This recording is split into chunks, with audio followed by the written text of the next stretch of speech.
Des scrutins multiples, présidentiels, législatifs, régionaux, municipaux, sont organisés dans plusieurs pays du continent africain en 2024. Parmi eux figurent la Mauritanie, l'Afrique du Sud, le Mozambique, la Tunisie, l'Algérie, le Ghana.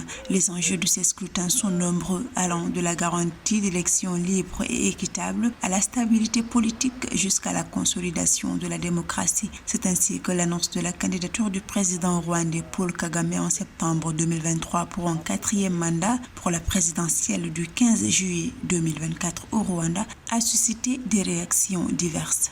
Qu'est-ce que la démocratie? L'Occident qui dicte aux autres ce qu'ils devraient faire? Chercher à transplanter la démocratie chez quelqu'un d'autre, c'est déjà une violation de la démocratie en soi. Les peuples sont censés être indépendants et doivent être autorisés à s'organiser comme ils le souhaitent.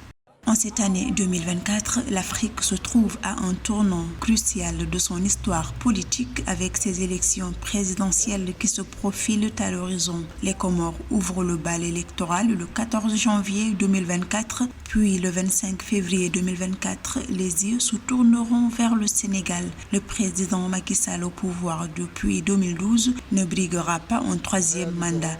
Il a désigné en septembre 2023 son premier ministre Amadou Ba comme candidat de son camp. J'ai appris à mieux connaître et mieux aimer notre pays, d'un amour inconditionnel et inépuisable.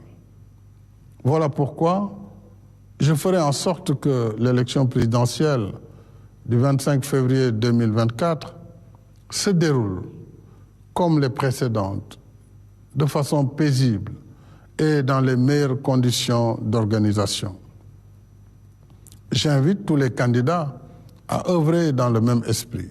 Et le 2 avril 2024, s'il plaît à Dieu, je transmettrai le pouvoir à mon successeur.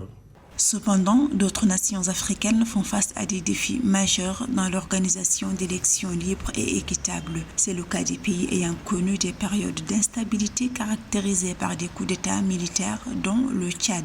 Ce pays s'est nouvellement doté d'une constitution en décembre 2023, une étape vers des élections promises en 2024 pour la fin de la transition dirigée par le général Mohamed Idriss Déby. C'est une étape importante dans le processus de rétablissement de l'ordre constitutionnel qui vient d'être franchi. La nouvelle constitution, qui instaure un nouvel équilibre des pouvoirs, permettra à notre pays de se doter de nouvelles institutions fortes et républicaines et d'asseoir une vraie démocratie à la base par une forte décentralisation. Dans certains pays africains, la démocratie et la stabilité politique sont au cœur des préoccupations. En prenant le cas du Soudan du Sud, les autorités de transition se sont engagées en faveur de la tenue d'élections libres et équitables en 2024, marquant la fin de la période de transition au Soudan du Sud.